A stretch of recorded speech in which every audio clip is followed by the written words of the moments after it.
Eu estava dormindo na caçamba da minha S10 quando o cabo Valdez bateu na janela às 2 da manhã. O estacionamento do Carrefour. Terça à noite, ou já era quarta. Quando você está morando na rua, os dias se misturam como aquarelas na chuva. Documentos e licenciamento, ele disse, apontando a lanterna através do vidro embaçado. Minhas costas doíam de dormir na caçamba de metal, com apenas um saco de dormir e um cobertor velho. Essa era a minha vida agora, aos 49 anos. Leandro Silva, ex-empresário de sucesso, reduzido a fugir da polícia e multas de estacionamento. O cabo Valdez parecia jovem, uns 35 anos, com olhos gentis. Ele voltou para a viatura e eu o observei digitando no computador. Procedimento padrão. Mas algo mudou. Ele se inclinou para a frente, apertando os olhos para a tela. Digitou algo mais, esperou, e de repente se levantou reto. Falou no rádio, rápido e urgente.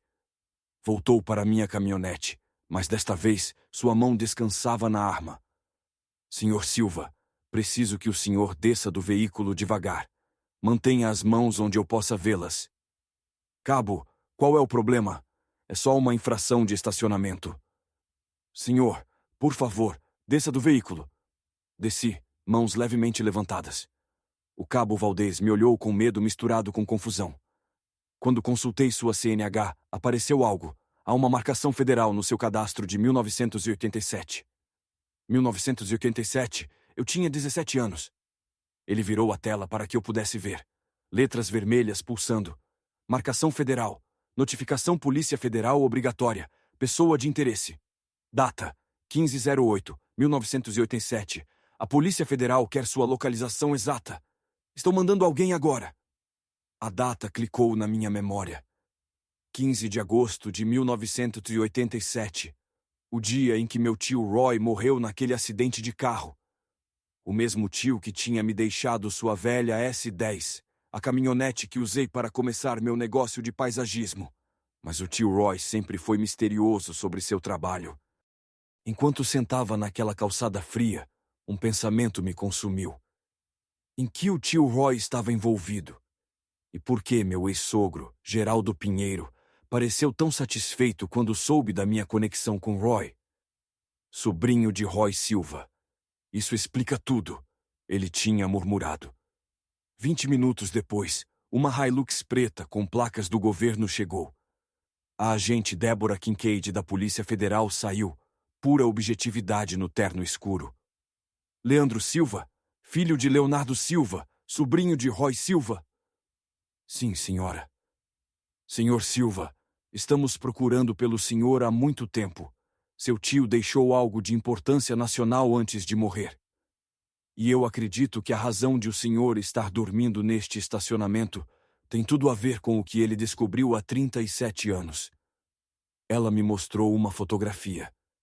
Meu tio Roy de uniforme militar, ao lado de homens desconhecidos. Ao fundo, mal visível, estava um Geraldo Pinheiro muito mais jovem. Seu ex-sogro não é apenas um banqueiro aposentado, e seu tio não morreu em acidente. A marcação no seu cadastro foi para protegê-lo, alertar-nos se alguém tentasse destruir sua vida como destruíram a dele. A proteção chegou 37 anos atrasada, mas está aqui agora. Tudo fazia sentido. A hostilidade imediata de Geraldo quando descobriu quem era meu tio. A destruição sistemática do meu negócio. Ele não estava protegendo o status social da família. Ele estava protegendo um segredo que meu tio morreu tentando expor. Senhor Silva, disse a agente Kincaid, me ajudando a ficar de pé. Precisamos conversar sobre o que realmente aconteceu em 1987. E por que Geraldo Pinheiro passou o último ano garantindo que o senhor terminasse sem nada? Ele pensou que se destruísse o senhor completamente, nunca descobriria o que seu tio deixou para trás. Ele estava errado. 6 meses antes, eu estava vivendo o sonho brasileiro. Minha empresa, Jardins Vale Verde, tinha 12 funcionários e contratos com metade dos imóveis comerciais da zona oeste de São Paulo. 20 anos de jornadas de 16 horas, sob sol de 40 graus, finalmente tinham valido a pena.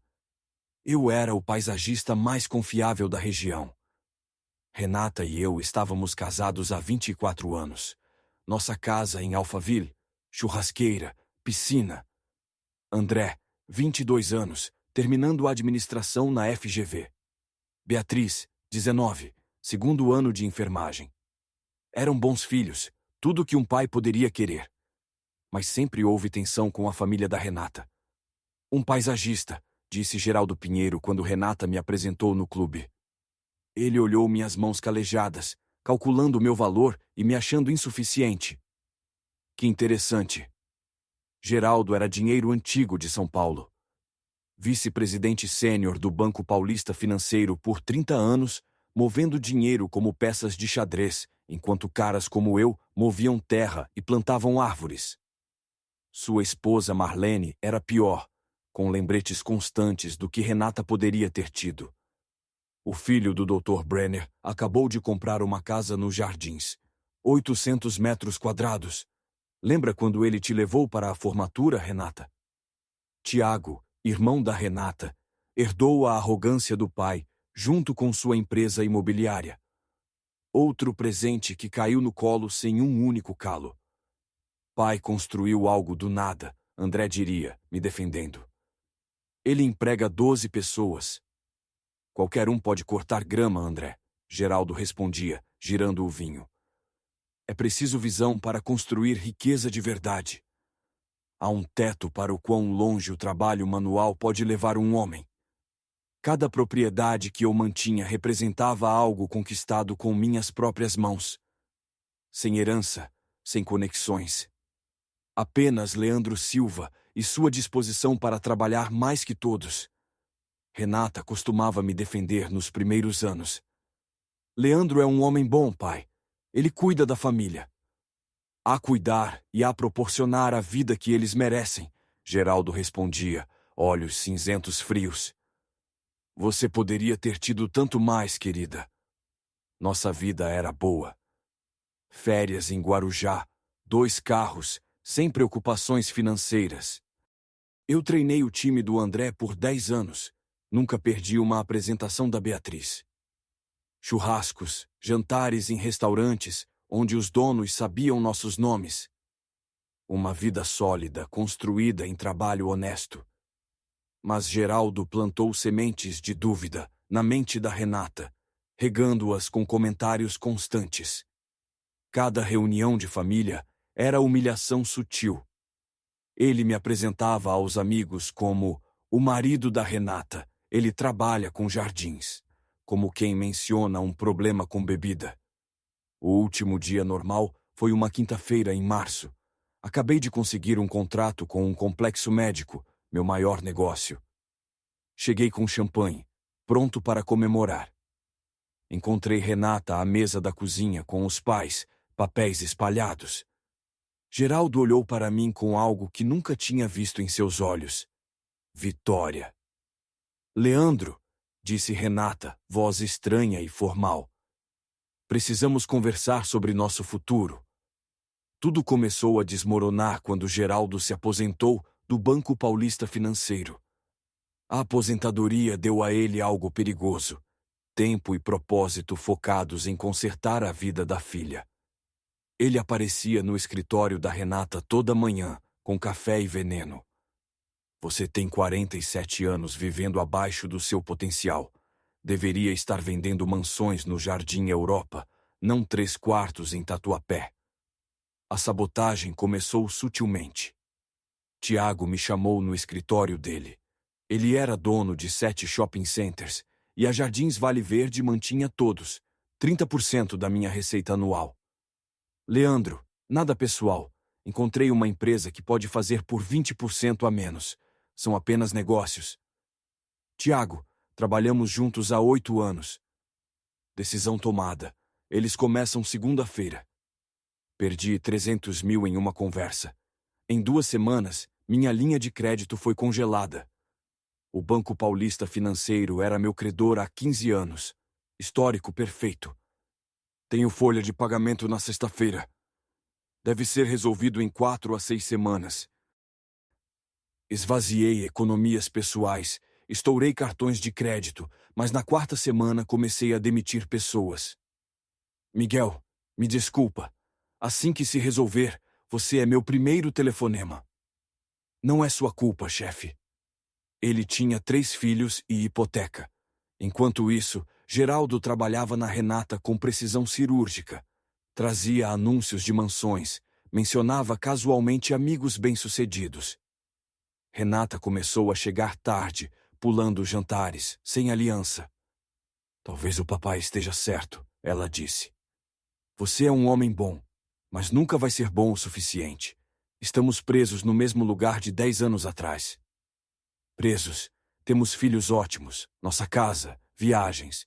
O que mais você quer? Mais, eu quero mais. Os papéis do divórcio vieram 2 semanas depois. O acordo pré-nupcial que Geraldo tinha insistido era blindado, uma armadilha montada 24 anos atrás. Renata ficou com tudo. Eu tive 72 horas para sair. Geraldo garantiu que cada proprietário soubesse que a Jardins Vale Verde era instável. Meus contratos evaporaram. Em 4 meses, passei de empresário a dormir na caminhonete, banho na academia do SESI, fugindo da polícia. Confrontei Geraldo no clube. Você destruiu minha vida. Eu te avisei 24 anos atrás. Alguns homens nasceram para subir, outros para manter jardins. Você deveria ter ficado no seu lugar. Construí um negócio, criei uma família. Você brincou na terra. Agora está de volta para onde pertence, na sarjeta. Naquela noite, no Carrefour, eu esperava outra multa, talvez prisão. Estava pronto para desistir. 3 semanas antes, sentei com o revólver do meu pai no colo. Só pensar no André e na Beatriz me impediu. Mas quando Valdez mencionou a marcação federal de 1987, algo clicou. Cabo, eu tinha 17 anos em 1987. Essa marcação está conectada a um Roy Silva. Algum parentesco? Meu tio Roy. O nome me atingiu como água gelada. Ele morreu em agosto de 1987, me deixando sua S10, a que usei para começar meu negócio. Morreu num acidente de carro, veículo único, bateu numa árvore numa estrada reta. 20 minutos depois, a Hilux preta chegou. Leandro Silva, agente Kincaid, Polícia Federal. Estamos procurando os parentes de Roy Silva há 37 anos. Ela puxou um tablet. Seu tio fazia parte de uma operação que descobriu uma rede de espionagem soviética operando através de instituições financeiras brasileiras nos anos 1980. Eles usavam bancos para lavar dinheiro. Seu tio identificou tudo. Estava a 2 dias de testemunhar quando morreu. Ela mostrou documentos desclassificados, fotos de executivos bancários com operativos soviéticos, registros de transferências suspeitas. E lá, numa lista de colaboradores suspeitos, Garrett Pinheiro, pai do Geraldo. Seu tio era esperto, escondeu evidências. A marcação no seu cadastro era para nos alertar se algum familiar aparecesse em dificuldades. Se a rede ainda estivesse ativa, poderiam tentar neutralizar ameaças. Geraldo sabia disso? Quando ele descobriu que o senhor era sobrinho de Roy Silva, lembrei de um jantar 5 anos após o casamento. O pai do Geraldo, Garrett, com 80 e poucos anos, ficou pálido quando Renata mencionou minha caminhonete. Roy Silva, sussurrou urgentemente para Geraldo, que me olhou diferente daquele momento. Uns 19 anos atrás. Acreditamos que Geraldo passou anos tentando descobrir o que o senhor sabia. Quando não encontrou nada, decidiu destruí-lo. Garantir que nunca descobrisse qualquer coisa. Mas achamos que a destruição sistemática da sua vida significa que ele acredita que o senhor está perto de encontrar o que Roy escondeu. Ela ofereceu a mão. Nos ajude a encontrar o que seu tio escondeu, e vamos ajudá-lo a recuperar sua vida. Mais importante, vamos expor o que a família Pinheiro vem escondendo há 40 anos. Pela primeira vez em 6 meses, senti algo além de desespero. Era propósito. Meu tio tinha tentado me proteger o tempo todo, mesmo do além-túmulo. Na manhã seguinte, a agente Kincaid e eu dirigimos até a casa do meu pai, em São Paulo, Zona Leste. Meu pai morava na mesma casa, estilo anos 70, onde cresci, ainda mantendo-a perfeitamente, apesar dos 74 anos. Ele tinha guardado os pertences do tio Roy no depósito todos esses anos, caixas empilhadas nas prateleiras de metal que eu nunca me dei ao trabalho de examinar. Roy estava paranoico naqueles últimos meses, disse papai, puxando caixas empoeiradas das estantes. Ficava dizendo que alguém estava seguindo ele, grampeando o telefone. Achei que era o estresse do trabalho governamental. Passamos 3 horas revirando tudo. Uniformes militares, fotografias antigas, cartas dos tempos de exército. Então, em um baú militar surrado, a agente Kincaid encontrou algo incomum. O fundo parecia raso demais, comparado à profundidade exterior. Há um fundo falso aqui, ela disse, passando os dedos pelas bordas. Pressionou um canto e um painel saltou, revelando um compartimento escondido. Dentro havia slides de microficha, do tipo antigo que bibliotecas costumavam usar, junto com um diário de couro embrulhado em plástico. A agente Kincaid segurou o primeiro slide contra a luz, e mesmo de onde eu estava, pude ver que eram documentos bancários. É isso, ela sussurrou, sua compostura profissional rachando. Seu tio documentou tudo: transferências financeiras, notas de reuniões, fotografias. Ela montou um leitor portátil de microficha do veículo dela e nos debruçamos sobre ele na cozinha do papai. Os documentos eram incriminadores. Garrett Pinheiro não tinha sido apenas um colaborador suspeito. Ele tinha sido peça-chave, usando sua posição no Banco Paulista Financeiro para mover dinheiro soviético através de negócios legítimos. As quantias eram impressionantes. Milhões de reais fluindo por contas, financiando operações de inteligência por todo o Sudeste. Então ela me mostrou uma fotografia de 1986 que deixou tudo claro. Mostrava um jovem Geraldo Pinheiro, provavelmente com 30 anos, apertando a mão de um homem que a agente Kincaid identificou como Dmitry Volkov, um conhecido agente de inteligência soviético. Ao fundo, Garrett Pinheiro observava com aprovação. Outra foto mostrava Geraldo em uma conferência bancária na Cidade do México, trocando maletas com o mesmo homem. Geraldo não estava apenas protegendo a reputação do pai, explicou a agente Kincaid. Ele era participante ativo. Quando o pai se aposentou, Geraldo assumiu a rede, modernizando-a para a era pós-soviética. Mudaram de espionagem para lavagem de dinheiro para oligarcas russos. O diário continha notas manuscritas do meu tio, observações detalhadas das atividades da família Pinheiro. Uma entrada de julho de 1987 se destacou. Eles sabem que estou no encalço deles. Garrett Pinheiro ligou para meu comandante tentando me transferir. Fiz cópias de tudo. Se algo me acontecer, meu sobrinho Leandro vai herdar mais do que apenas minha caminhonete. A verdade tem um jeito de vir à tona, mesmo que leve décadas. Precisamos agir rápido, disse a agente Kincaid, já no telefone. Se Geraldo destruiu sua vida tão sistematicamente, ele ainda está protegendo operações ativas. Em 4 horas, agentes federais tinham mandados para as casas, escritórios e registros bancários do Geraldo. Assisti do veículo da agente Kincaid enquanto faziam a batida na mansão dele em Alphaville. Geraldo foi levado algemado, o rosto uma máscara de choque e raiva. Quando me viu, sua expressão mudou para puro ódio. Você sabia? Ele gritou enquanto o colocavam no veículo federal. Você sempre soube. Não, Geraldo, respondi. Eu não sabia de nada. Você destruiu minha vida por causa da sua paranoia. Você criou sua própria queda. A investigação explodiu dali. O império imobiliário do Tiago foi construído com dinheiro lavado. A diretoria executiva do Banco Paulista Financeiro estava comprometida. 40 anos de crimes financeiros desmoronaram em semanas. O governo federal encontrou mais de 300 milhões em contas escondidas, propriedades compradas com fundos ilegais e uma rede que se estendia de São Paulo a Moscou.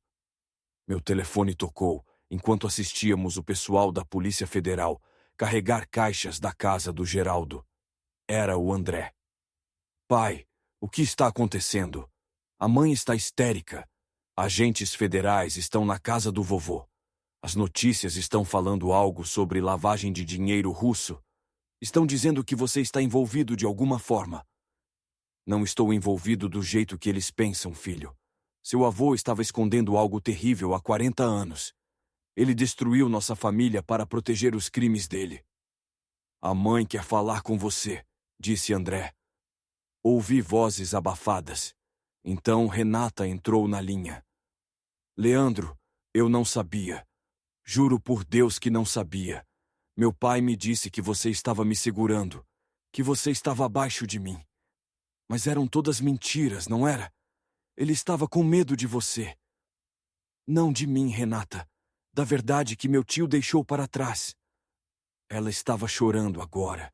Aquele tipo de soluço profundo e tremendo que eu só tinha ouvido uma vez antes, quando a mãe dela teve câncer. Joguei fora nosso casamento por uma mentira. Deixei ele me envenenar contra você, Leandro. Nossa vida toda era real, e eu destruí por causa da aprovação dele. A agente Kincaid tocou meu ombro, mostrando o tablet. O governo tinha acabado de congelar mais de 50 milhões em ativos da família Pinheiro. O império do meu ex-sogro, construído em sangue e traição, tinha colapsado em um único dia. Geraldo Pinheiro foi condenado a 15 anos de prisão federal por crimes financeiros, abrangendo 4 décadas. O juiz chamou de uma das operações de lavagem de dinheiro mais extensas já descobertas em São Paulo. Tiago pegou 5 anos e perdeu suas licenças imobiliárias em 7 estados. Marlene, liberada de envolvimento direto, mas devastada pela vergonha, se mudou para Curitiba para morar com a irmã. Ela nunca mais falou comigo, nem mesmo para pedir desculpas.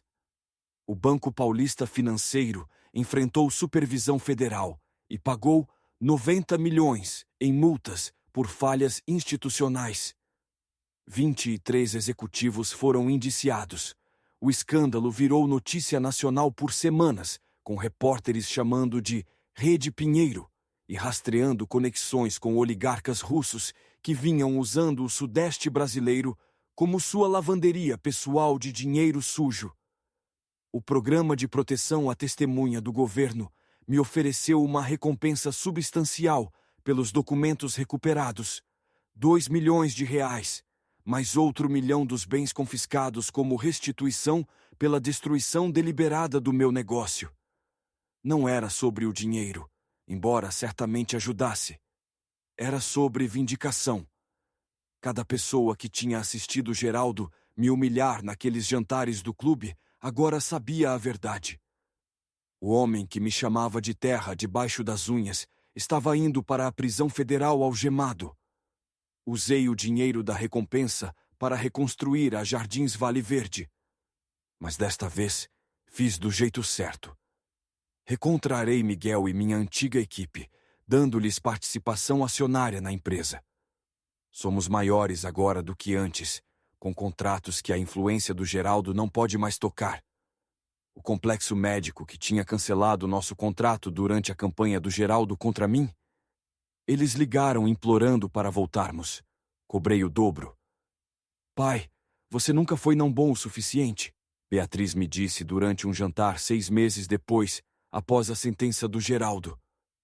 Eles é que não eram bons o suficiente para você. O vovô era um criminoso se escondendo atrás do dinheiro dele. André mudou de administração para direito criminal. Inspirado pela agente Kincaid e pela investigação. Quero pegar os Geraldos Pinheiros do mundo, pai, ele me disse. Aqueles que acham que são intocáveis porque usam ternos caros e pertencem aos clubes certos. Renata e eu não nos reconciliamos. Muito dano tinha sido feito. Muitas palavras cruéis ditas. Muita confiança despedaçada. Mas encontramos uma maneira de ser civilizados pelo bem dos nossos filhos. Ela admitiu que o pai dela vinha alimentando-a com mentiras por anos, lentamente me envenenando contra ela como arsênico em doses pequenas. Ele me fez acreditar que eu merecia mais, ela disse durante nossa conversa final sobre o casamento.